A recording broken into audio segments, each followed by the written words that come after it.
Welcome everyone to Monday Match Analysis. I'm Gill. It was the week of hometown heroes. Roger Federer wins his 10th career title in Basel. Dominic Thiem wins his first career title in his 10th try in Vienna. Two events that brought fantastic excitement, brilliant atmospheres. That's what you get when you have national heroes playing in a large scale, reaching the final, and it was fantastic. It was a good week of tennis, without a doubt. Dominic Thiem and Diego Schwartzman played an extremely compelling final. The two finals were happening simultaneously, so at the same time, Roger Federer was beating Alex de Minaur quite comprehensively. Not as compelling a match, but it was difficult for anyone who played Roger Federer this week to make it a decent match because he was simply that good. Federer took out Tsitsipas 6-4, 6-4 in the semifinal. He looked unbelievable, so we'll get into that. I will talk in a little bit more detail about the Thiem Schwartzman match, and then we'll move along to the last Masters 1000 event of the year. Oh my goodness, it is here. 2019, coming to an end faster than we realize. World Tour Finals around the corner. New Davis Cup I'm very excited for. Just because it's new, it's going to be fresh, and I really don't know what to expect, so we have that to look forward to. But for now, we focus on Paris, and we'll preview Paris in this video, and then finally comment response. I think there's going to be a decent amount of time in this video for comment response. I'm going to try to keep things snappy. Do I say that every week? I think I do. A little bit less volume, less comments to choose from, but still some good ones in there. Some very good ones in there. Let's take a look at our thumbnail. It's Dominic Thiem lying on the Vienna hard court, the indoor hard court that has confounded him throughout his career. He did win in Kitzbühel earlier this year, but he had yet to win in Austria's largest city, if I'm correct with my urban geography, Vienna. Good for Dominic Thiem, and symbolic of a 2019 which has seen him have so much more success on hard court, or, well, yeah, I would say hard court. I was going to say simply off clay, but he didn't have the best grass court season. So really just Thiem has stepped it up off hard court, and overall, he's never had a better year off clay. First, I'll get into the Schwartzman match, and then I will talk about why. Vienna, for the record, was his third title of the season off clay.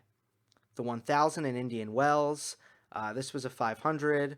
The third one escapes me, but it was also a 500. So Thiem has had his best year by far off clay. The Schwartzman match, Diego took the first set.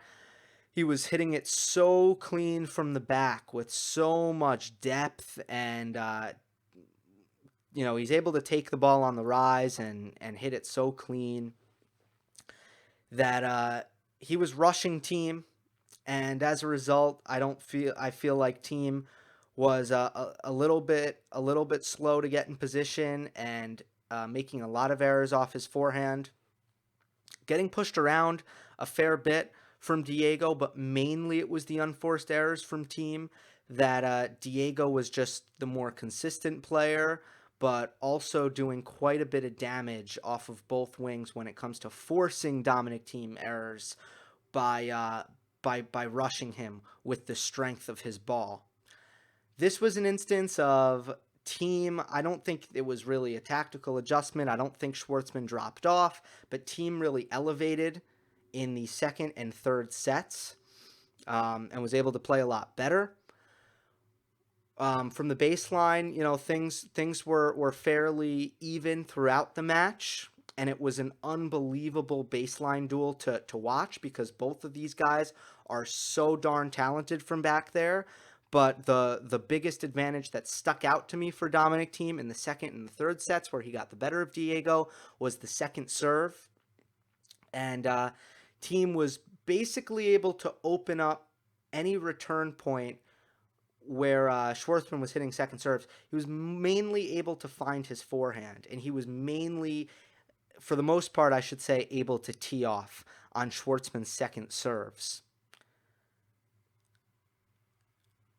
He got the upper hand at a very high rate off of his second serve return. And it's a product of one, Thiem's second serve return is excellent. I mean, he's such a big hitter, and on the second serve, it kind of gives him time to open up and take a big cut at the ball.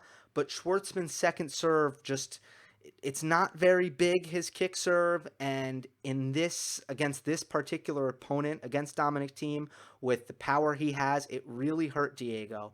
And he needed to do a better job of putting it maybe in better spots in the box, or maybe hitting it with a little bit more heaviness, perhaps a bit more depth, maybe trying to play a little bit closer to the lines with his second serve. That would be the main critique that I would have for Schwartzman, is he was really letting Thiem open up the points with an aggressive forehand when he was hitting second serves. Thiem has this really, really strong kick serve, and Schwartzman just did not garner the same advantage off of return, even when he had a look at second serves. So out of all of the power dynamics in the match, I felt that was the main power dynamic that was shifting things in Thiem's favor, was undoubtedly the second serve returning. Now I want to go to the tape here. Something that I saw from Thiem all week was the strength of his down-the-line backhand and his backhand overall. He will always have his forehand. And his forehand is right up there with Nadal and Federer and Del Potro and Tsitsipas, the best forehands in the game. Thiem is right there. He belongs in that category. And that hasn't really changed throughout his career. Now, his shot selection has gotten much better on his forehand, but still, it's the same shot. His backhand, meanwhile, has shown massive improvement very, quite rapidly over the last 2 years. I want to take a look at this point. Thiem opens up here with a big inside-out forehand, and this is another. I didn't want to go back too far in this point because it would have taken too long, but this is off of a second serve return. This is the second ball that Thiem gets, and he gets to really tee off here on an inside-out forehand, and he's going to put Schwartzman in his backhand corner. And I put a little red line where the middle of the court is, and you're going to see Thiem smartly understands that Schwartzman is on the defense, understands that he has a very difficult open stance backhand, and is going to start leaning to his left because Thiem wants to set up his forehand here. This is a tactic that any player with, a really big forehand is going to use. I feel like David Ferrer did it with the most, he's the most noticeable candidate, but Nadal does it, a Fernando Verdasco does it, a Roger Federer certainly does it. Any player who wants to finish with forehands is going to do this. If I see that Schwartzman is in the corner on his back foot, well, I'm going to anticipate the cross-court defense. But Schwartzman is so incredibly talented that he strikes this ball so well that even though Dominic Thiem is sitting on the cross-court, the ball is so well struck, so perfectly struck, that Thiem is still going to have to hit a backhand. The difference with Thiem late in this match and all week was there was no hiding, or there was no escape valve defensively with the Dominic Thiem backhand. And even though Schwartzman right here looks like he's neutralized the point, and it looks like they're going to get back to even, Thiem actually doesn't allow that to happen because he takes this next ball down the line. He hits it quite well. Schwartzman again defending, and he'll defend cross court.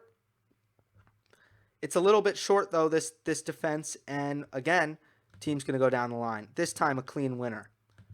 Schwartzman doing too much running, can't recover to the middle. The ball gets weaker and weaker, and now Thiem has the even bigger wing, unleashing perfect placement down the line. But the backhand down the line was so good all week from Thiem. And that'll make a much bigger difference on faster surfaces. I want to emphasize that. It's been something that I know I've talked about with Nadal getting better off clay. Thiem will see a similar effect. On clay, he's going to hit more forehands. The faster the court gets, the more backhands he needs to hit. Not as much time to use the footwork to run around. Plus, he needs to be a little bit more aggressive with his court positioning, so he has to hit more backhands.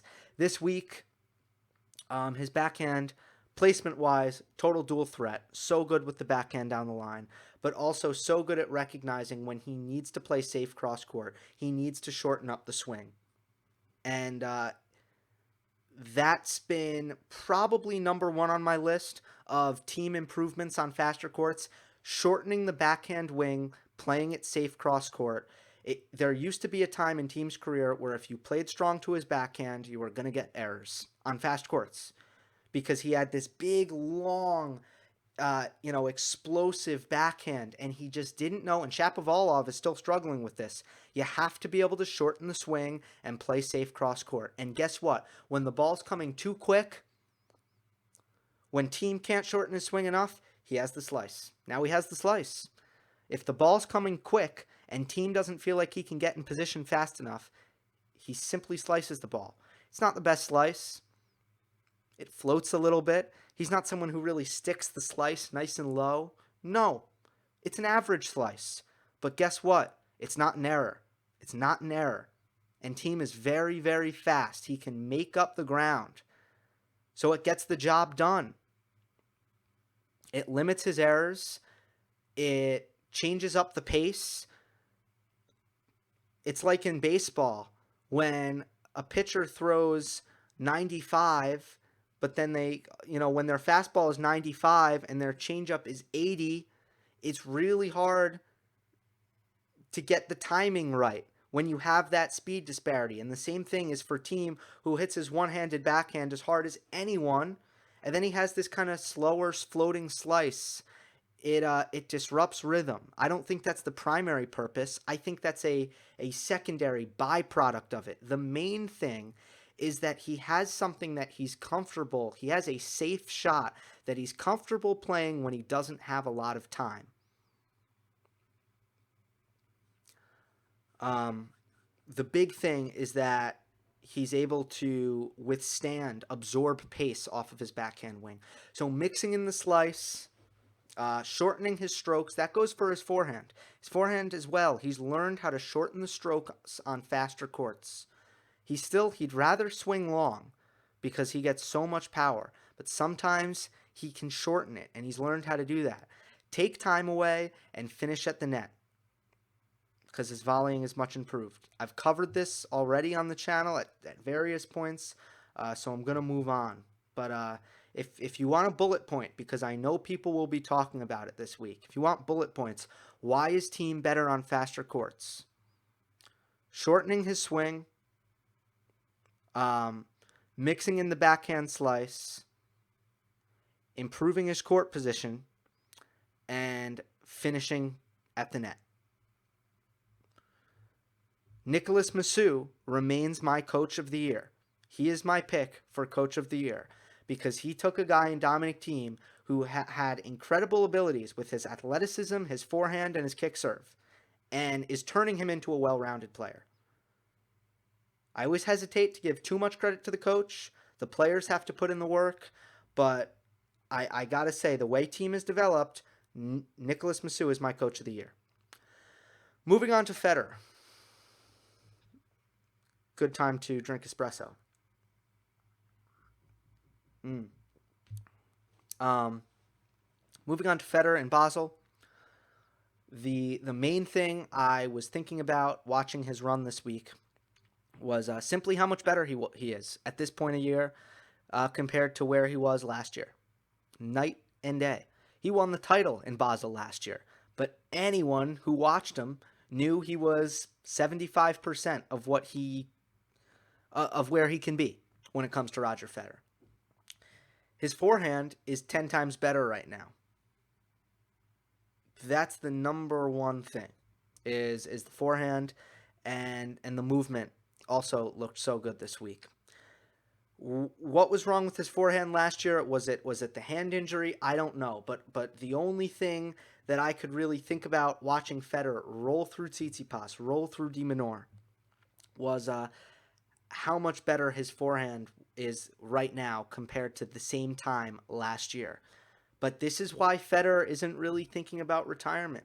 Now, I think, he might be one injury away. So I'm not saying never take Roger Federer playing at this age for granted, because he could be one injury away from retirement with his age.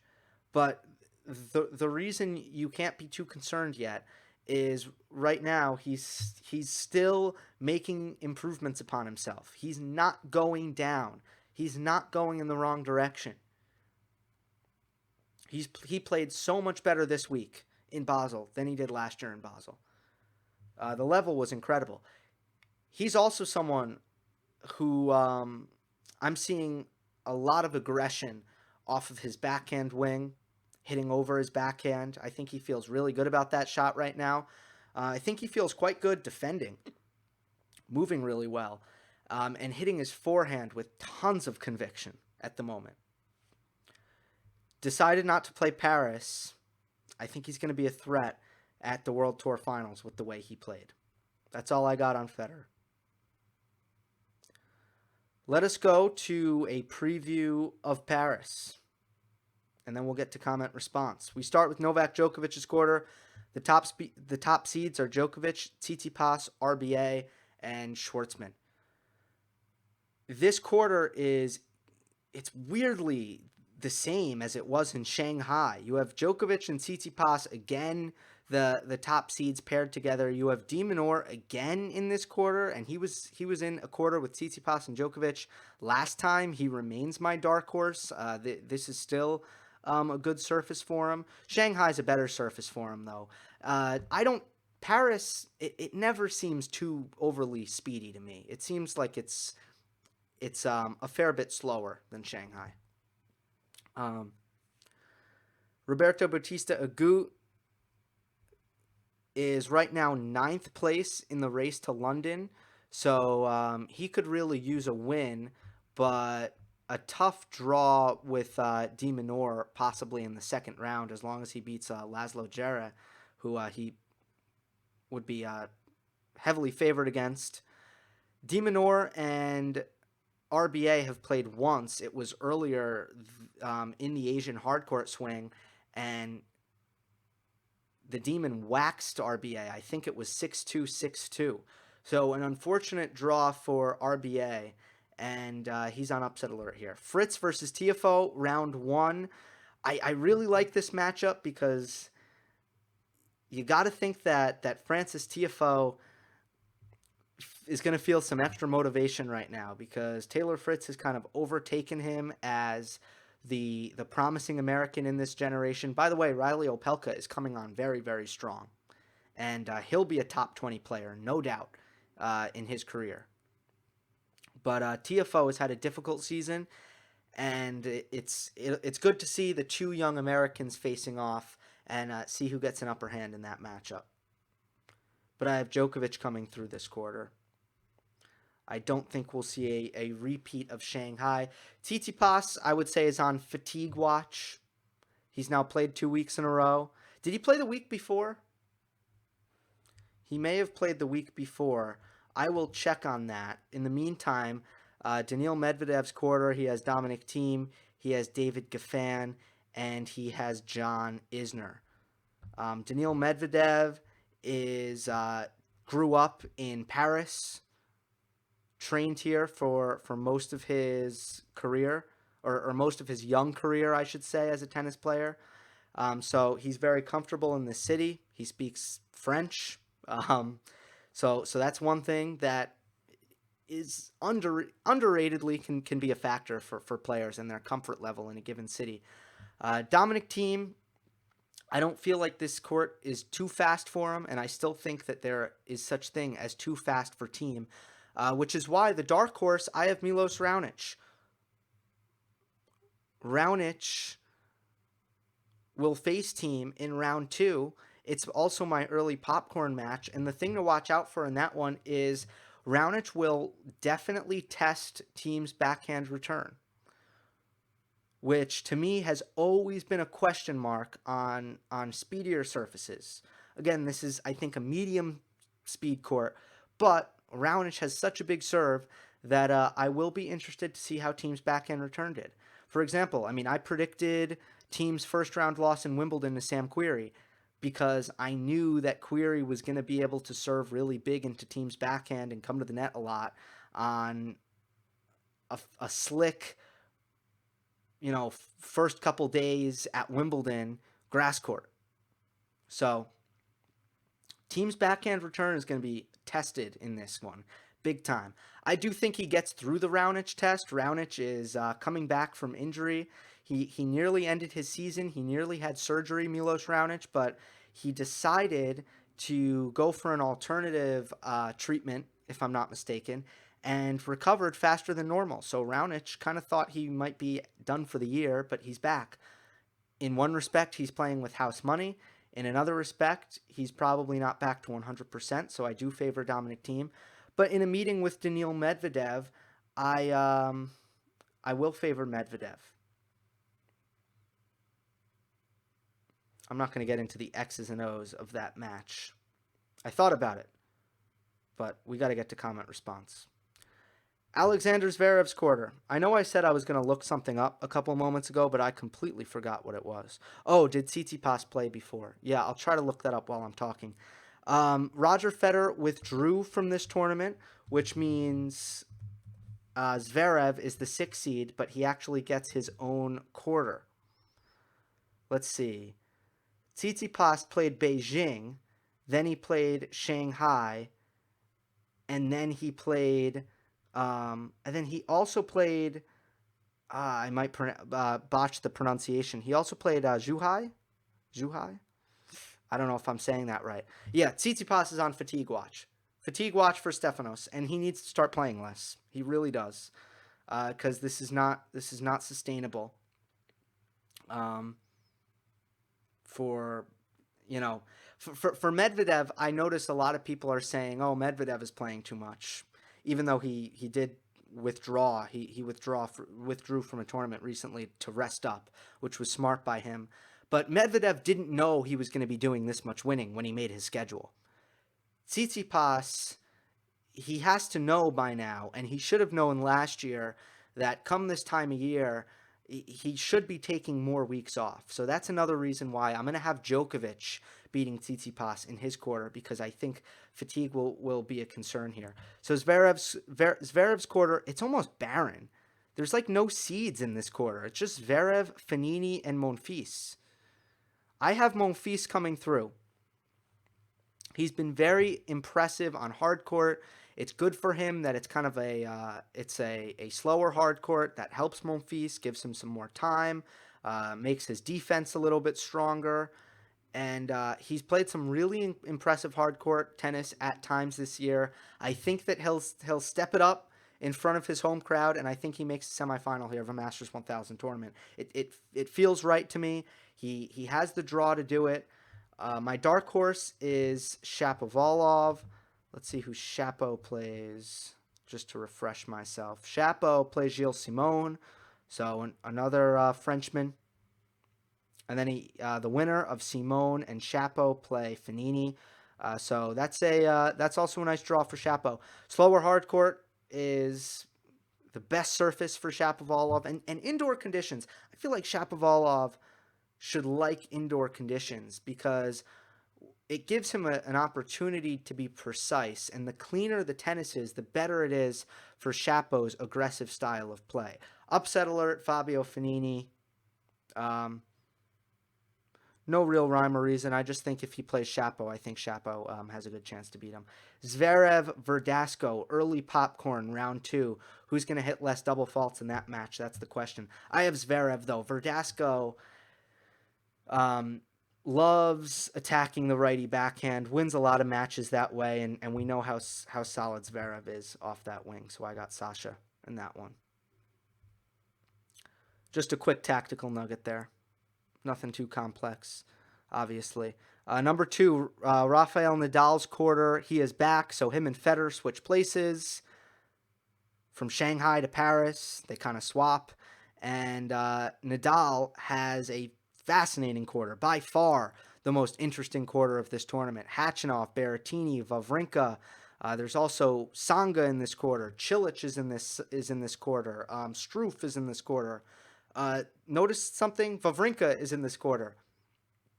They took all the big hitters and they put them in the same quarter with Nadal. Unreal.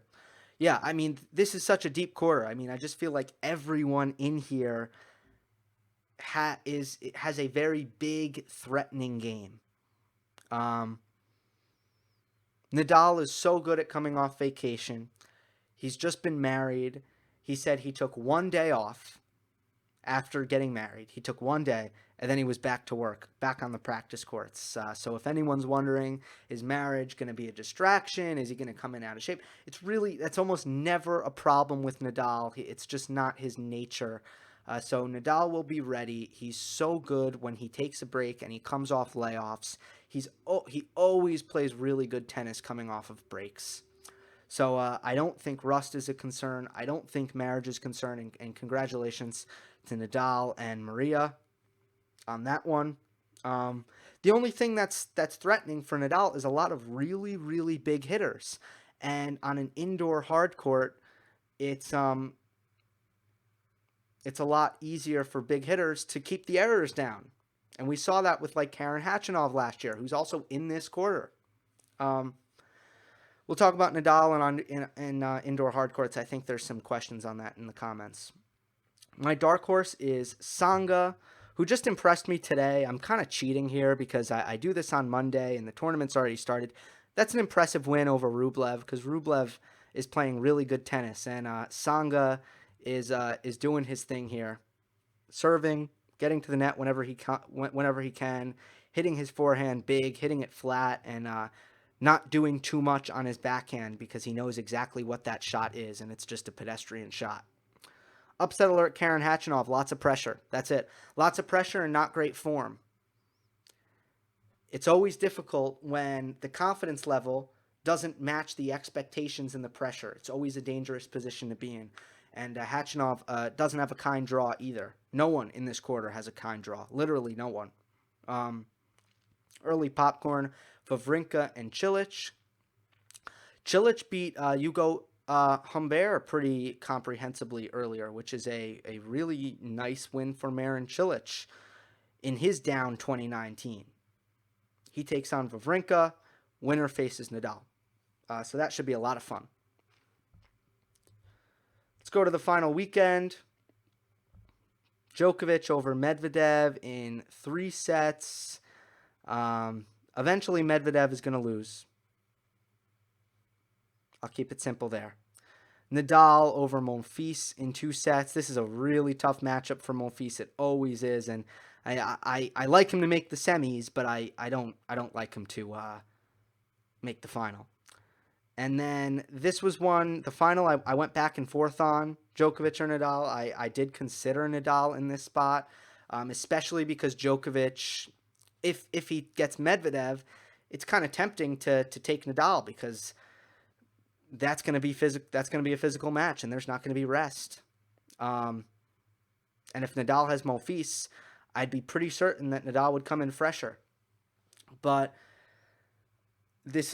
there's a reason why Nadal does not love this court here in Paris and does not love the court in Look, it's not the surface for Nadal to beat Djokovic on. It's just not.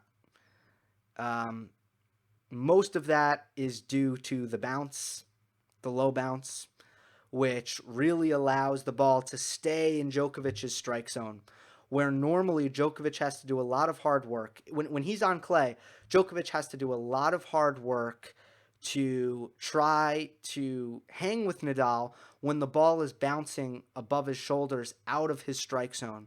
He has to do a lot of footwork to try to keep the height of the ball in a manageable area. And it's a night and day difference for Djokovic dealing with Nadal on a low bouncing court versus a high bouncing court. So I didn't pick Nadal, picking Djokovic. I did think about it though. All right, comment response at the 30-minute mark. Let's try to go about 5 minutes here. Dribon. Hello, Gil. Love your show. Thank you. Can you explain to me why Nadal's game doesn't suit at all in indoor? Nadal is able to use aggression like we saw this year. In addition, some indoor tournaments are slow, like London. Is it just because the bounce is lower and that all these tournaments are at the end of the year? Thanks. So I already talked about the bounce and Djokovic in particular. The low bounce is huge, but I want to make one other point. Nadal rather is great in the wind. He's a great wind player because, and trust me, I'm going somewhere with this, because he has incredible footwork with small adjustment steps, and he has so much spin that he's able to hit through the wind. Well, you go inside, there's no wind, so it's an equalizer. His opponents, who maybe would make more errors outside, and Nadal would have that advantage where his footwork is better and he is more consistent out there. Maybe a guy who can redline like a Karen Khachanov is going to make less errors inside against Nadal than he would outside against Nadal. So it's not that Nadal is worse, it's that his opponents are actually better. And where Nadal normally enjoys an advantage outdoors, that advantage dissipates. It's not that Nadal plays worse, it's that his opponents play better, they play cleaner, they play bigger. I think serving and aggression in cleaner conditions are going to be more rewarded. And Nadal right now, I mean, again, he is getting more aggressive, but still, that is another advantage that dissipates when he's inside. Think about all the reason why he's good in the wind, and think about how that advantage just doesn't exist indoors. It's just harder to track. It's easier to track the flight of the ball. The tennis is cleaner overall. So even if there's no wind and you're outside, the footwork is a little bit harder. Swagat Carr asks, these are the top 3 comments, by the way. Hello, Gail. Love your show and your analysis. Thank you. Just wanted to ask you something that was asked last week, too. Why do the next-gen guys have relative success against Federer and Djokovic but struggle against Nadal? Is it because of his heavy forehand, or are there other factors at play, too? The forehand definitely takes a while to get used to. And the first time you play Nadal, I think that can be something where it's like, whoa, what's going on here? What is this? Even if you're ready for it, it's a very strange shot to return. And I think Federer and Djokovic are, anyone who's played Nadal, they get it. They know what they have to do. They understand what they're getting themselves into. Nadal is, I think, sometimes more mentally intimidating than Djokovic and Federer. But here's what I think is the number one biggest reason. And I should add that the young players are a little bit more susceptible to being mentally intimidated, if you know what I mean. The veterans are less likely to play a role. And the other guys are intimidating too. I'll throw that in as a caveat. But here's what I want to say about this. Nadal's been better against everyone in the last 2 years. Who has Nadal lost to the last 2 seasons? I mean, he's essentially only lost to Federer and Nadal.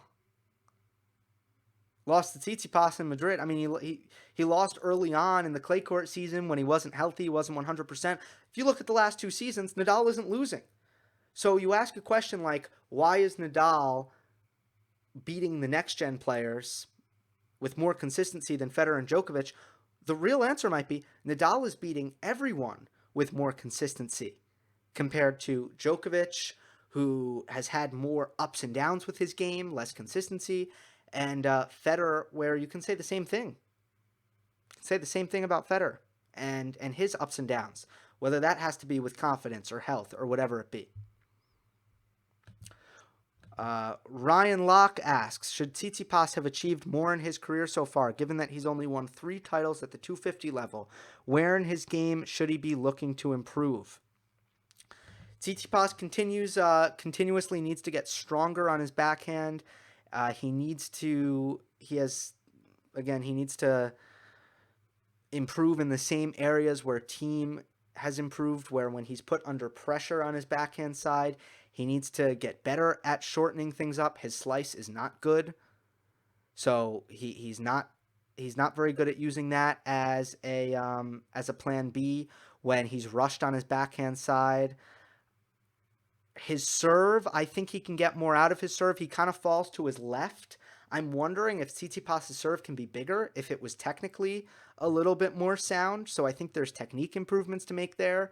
His volleying, awesome. His forehand, awesome. Also, his defense, his defensive skills could perhaps use some improving, and that might just be about mindset, maybe doing some drilling. His legs will probably get a little bit stronger than they are right now, which should be able to help him on the run. I think Tsitsipas is in a good spot. I don't think that there's anything alarming, though, about his development. And, you say just 3 titles, 250 level, yeah, but I really don't think that there's anything alarming about Tsitsipas' development. All right, I want to keep getting to a couple more. Let's see, what do I have? 2 more questions? Yeah, 2 more questions by 2 famous commenters. I'm going to save time and not read the entire comments. But this is Gold Wolf's comment. And let's see, what's the question? The question is that is Thiem the second favorite in Australia? Or what exactly is the question? Second favorite? What does this... Rafa is so unlucky at the Aussie, and Medvedev's obviously the one to bet on now. Does Thiem deserve to be put in the top tier of favorites at the hard court slams now? Right, that's the question. Okay. At the U.S. Open, absolutely 100%. Australian Open, so far, in my opinion, from what I've seen from Thiem's game, it's still too fast. It's still too far out of his comfort zone. When it comes to how much time he has to load up the power on his forehand, when it comes to how well he's able to return on his backhand side especially, but just overall the first serve return, to me, it's still too fast in Australia. But I would say New York, if I'm guessing right now, Thiem's there. U.S. Open 2020, I expect Thiem to be right there as someone who could win it. Last one, Terry asks, which one of the big 3 is the most talented? That's the crux of this question. Talent is really, really, really difficult term to define, but I suppose it means, if they all, let's say they were all slackers and none of them worked hard, who would be the best? And I would probably have to go with Federer. But I really think that the whole Federer is so talented thing takes away from all the hard work that Federer does do, which has almost been something that I think bothers Roger a little bit, that everyone thinks he's so talented that, Nadal and Djokovic work hard and Federer doesn't. I don't really think, it's not that I don't think, I know that isn't the case. Meanwhile, on Nadal's side, people say, well, Nadal, that guy's all about hard work. He's not really that talented. That is also a load of absolute garbage, because Nadal is the racket skills that he possesses, the God-given abilities he has with his racket. I mean, Nadal is still a guy with amazing hands. But I really think the best, the most creative player, the most magical creative player, the ability to hit shots that really you just can't practice. I think Federer is the best at that. And I think that's a good representation of how naturally gifted someone is how well do they hit shots that you can't practice. And Federer, whether it be hitting overheads off of other people's overheads, whether it be hitting around the pole, things like that, I think that would lead me to say that if I have to pick between the big 3 who's the most talented, I'd go with Federer. They're all so incredibly talented, and at the end of the day, to make a all-time great player, it takes hard work, a very specific type of personality, and so much God-given talent. You think that Diego Schwartzman is not hasn't won a slam because he doesn't work hard enough? You're crazy if you think that. No one thinks that, though. I know everyone knows that. But so many players work as hard. This is my opinion. A ton of players on the tour work as hard as the big three. Plenty do. Now, not most. I'm just saying a lot do. I'm not saying most do, but a lot do. And they'll never be as good as the big three because they just weren't. They just don't have it. They never had it. They weren't born like that. Didn't matter how hard I worked. I'm not going to be a professional tennis player. Everyone has excuses, but it's a lot about what you were born with. It really is. And then you work hard to try to maximize that. And that's my take on talent. Anyway, I will see you next week to discuss the proceedings in Paris. Hope you enjoyed. Don't forget to subscribe. I'll see you next time.